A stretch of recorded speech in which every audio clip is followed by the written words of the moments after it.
Okay, so I just wanted to do a quick video to help anyone else out there that has a Glowworm Micron 40FF model. This boiler has been working for the last 10 years brilliantly, and just recently it's just decided to pack in. I believe there was some sort of maintenance done a few years ago, but otherwise it's been working fine. So I've pulled out basically this whole assembly unit from up here.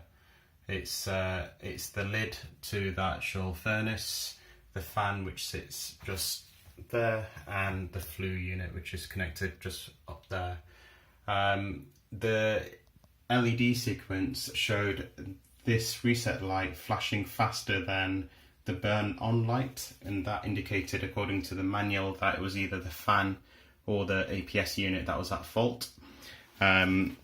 I did actually buy a new APS switch and installed it, and unfortunately it didn't work, so I've had to remove the actual unit.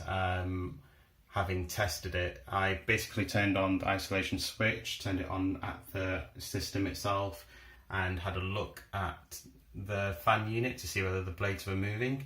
And I noticed basically when the power was switched on, the blade moved literally a centimetre to the left, and there was a whining noise coming from the motor. So there was no point in faffing around with that any further. Clearly the motor was just burning out. After the 10-second switch on time, it just moved back to its original position and there was no activity, so the actual pilot wasn't going to turn on. So just to show you the assembly unit for anyone who's going to attempt to do this, it's not too difficult. The only difficult part is the fact that you're working in a very small space to pull the unit out.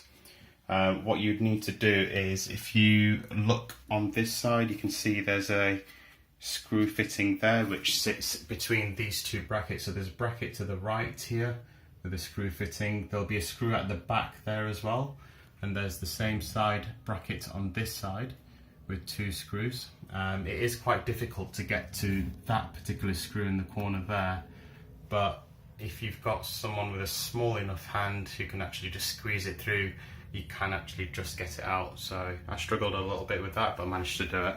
You do need a very small screwdriver like that though to actually get it out. Now, the actual unit itself sits just as it is here in there. To help you release it,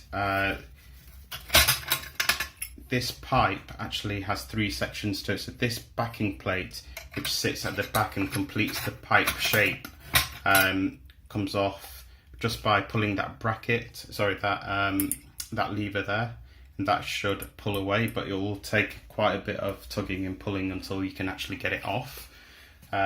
This unit itself is basically an L-shaped pipe which just attaches to that and obviously to the flue above. Now you'll need to shake this quite a bit and wriggle it out. It's quite tough because it's literally all metal against metal, and it's a bit difficult to get that off.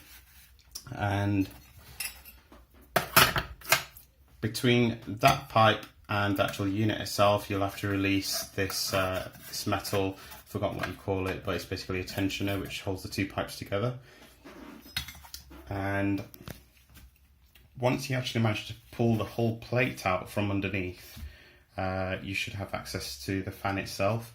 Now the fan itself is secured underneath by 3 screws to the actual plate, so you won't be able to have access to those screws until you've actually moved the plate out, because it's screwed from underneath, which is brilliant. But anyway, so yeah, so as I said earlier, I could see the blades just moving, and it moved 1 centimetre to the left and then it stopped and then it just went back to its original position. So clearly the motor was burning out, and does look quite burnt out of there, so I reckon it is the motor rather than being able to change the bearings, etc., and hoping it'll get going that way. So I'm just going to replace the whole motor or the whole unit if I can find it.